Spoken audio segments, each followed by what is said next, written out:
Mummy जी, कहाँ है आप? कोमल ने अपनी सासू माँ के ही कमरे में इधर उधर निहारते हुए अपनी सास को आवाज लगाते हुए कहा, लेकिन सामने से कोई भी आवाज नहीं आई। बंटी बेटा, कहाँ हो तुम?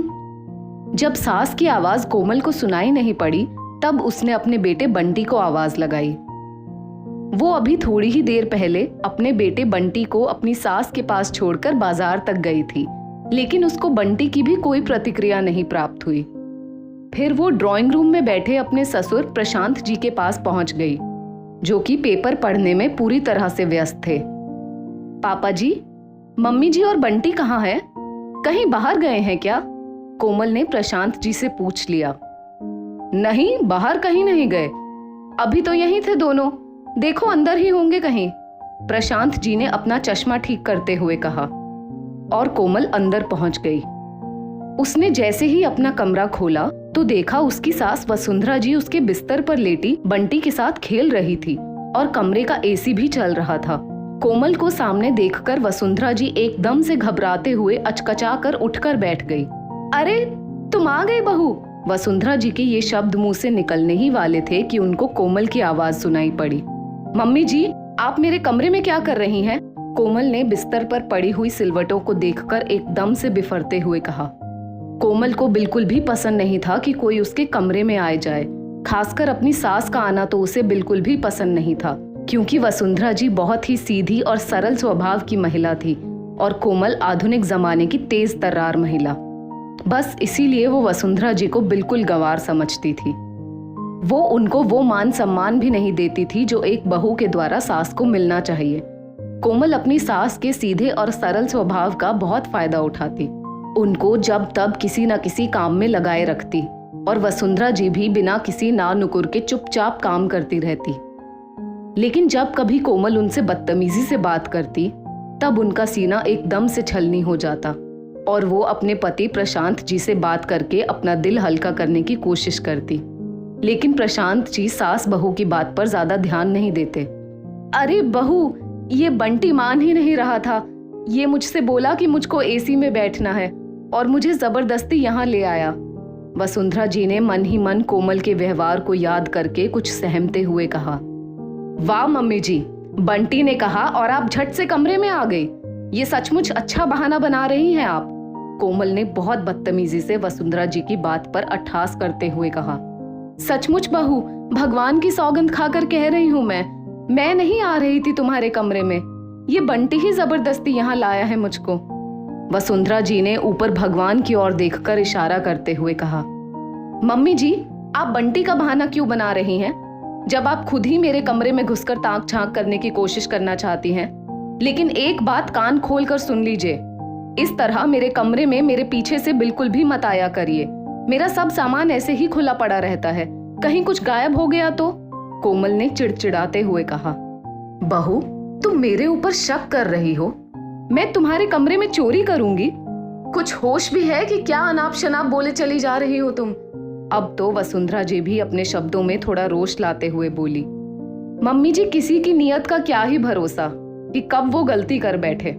कोमल ने वसुंधरा जी की भावनाओं को अनदेखा करते हुए कहा। बस बहू, बहुत बोल चुकी तुम। एकदम से प्रशांत जी की कड़कती हुई आवाज सबको सुनाई पड़ी, जो कि कोमल और वसुंधरा की बातों को सुनकर कोमल के कमरे तक आ पहुंचे थे। पापा जी, आप?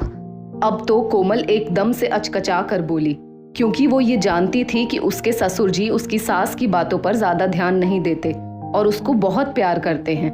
बस इसी बात का फायदा उठाकर वो उनके पीछे तो वसुंधरा जी से बहुत खराब व्यवहार करती और उनके सामने बड़ी मीठी बनकर रहती। हाँ बहू, मैं, प्रशांत जी ने आक्रोशित होकर कहा। पापा जी, वो एक तरह से कोमल ने हकलाते हुए कहा। अब तुम्हारे मुंह में लगाम कैसे लग गई? तुमको पता है बहू, वसुंधरा ने तुम्हारे बुरे व्यवहार को लेकर जब भी मुझसे कुछ कहना चाहा, तब मैं उसकी किसी भी बात पर ध्यान नहीं देता था। लेकिन आज तो सचमुच तुमने अपनी मर्यादा लांघ दी। ये घर मुझसे पहले वसुंधरा का है, क्योंकि उसने ना जाने कितनी मुश्किलों से इस घर को बनाया है, अपनी ना जाने कितनी ही इच्छाओं को त्यागा, ना जाने कितने व्यवहार में बहाना बनाकर नहीं गई कि बस किसी भी तरह से उसका एक छोटा सा घर बन जाए। एक एक पाई जोड़ी है उसने और आज तुम उसी के ऊपर इल्जाम लगा रही हो। शर्म आनी चाहिए तुमको, ये सास है तुम्हारी। इस बार तो प्रशांत जी सचमुच बहुत ही ज्यादा क्रोधित हो गए थे। सॉरी पापा जी, मुझको माफ कर दीजिए, कोमल ने निगाहें नीची करते हुए कहा।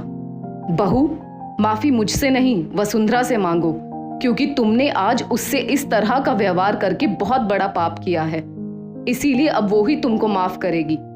प्रशांत जी ने वसुंधरा जी की ओर देखते हुए कहा। मम्मी जी, मुझको माफ कर दीजिए, मैंने सचमुच बहुत सारी गलतियां की है, लेकिन आज तो गलती की पराकाष्ठा पार कर डाली। कोमल ने आंखों में आंसुओं को भरकर हाथ जोड़ते हुए वसुंधरा जी से कहा। और हाँ कोमल, वसुंधरा से माफी मिलने से पहले एक बात और बहुत अच्छी तरह से समझ लो, अगर आज के बाद तुमने वसुंधरा के खिलाफ एक भी शब्द बोला तो इस घर से हमेशा हमेशा के लिए तुम्हारा नाता टूट जाएगा। तुमको और कमल को अपना ठिकाना कहीं और ढूंढना पड़ेगा, प्रशांत जी ने साफ और स्पष्ट लहजे में कहा। जी पापा जी, आप फिर कभी भी मेरे शब्दों में मम्मी जी के लिए अपमान नहीं देखेंगे। मम्मी जी, कोमल प्रशांत जी से मुखातिब होने के बाद फिर से वसुंधरा जी से मुखातिब हो गई। कोई बात नहीं बहू, मैंने तुमको माफ कर दिया, वसुंधरा जी ने फिर से अपने सहज और सरल स्वभाव के अनुसार कहा। लेकिन मम्मी जी, प्लीज आप ये सब बातें कमल से मत कहिएगा, वरना वो भी मुझ पर बहुत नाराज होंगे। कोमल ने फिर से वसुंधरा जी के आगे हाथ जोड़ दिए। बहू, ऐसे काम करती ही क्यों हो, लेकिन फिर भी मैं आज की कोई भी बात कमल से नहीं करूंगी। लेकिन सही कह रहे हैं कमल के पापा कि आज के बाद इस घटनाक्रम की पुनरावृत्ति नहीं होनी चाहिए, वरना मैं खुद नहीं सोच सकती कि मैं क्या करूंगी। आज से वसुंधरा जी ने अपने आत्मसम्मान को बचाने का जिम्मा खुद अपने हाथों में ले लिया था। जी मम्मी जी, अब तो कोमल सचमुच बहुत डर गई कि कहीं ऐसा ना हो कि उसको उसके सास ससुर कमल के साथ घर से निष्कासित कर दें। फिर वो कहाँ जाएगी, क्योंकि कमल की इतनी तनख्वाह भी तो नहीं है। वो तो सास ससुर के ही पैसों पर ऐश कर रही है, तब तो वो ना घर की रहेगी और ना घाट की। आज सचमुच उसको बहुत बड़ा सबक मिल गया था और कोमल ने उस दिन के बाद से अपना रवैया बदल लिया। अब तो घर में हर प्रकार से खुशहाली आ गई। दोस्तों, इस स्टोरी को लेकर आपकी क्या राय है नीचे कमेंट करके जरूर बताइएगा, और ऐसी ही और भी बेहतरीन वीडियोस के लिए हमारा पेज जरूर फॉलो करें। धन्यवाद।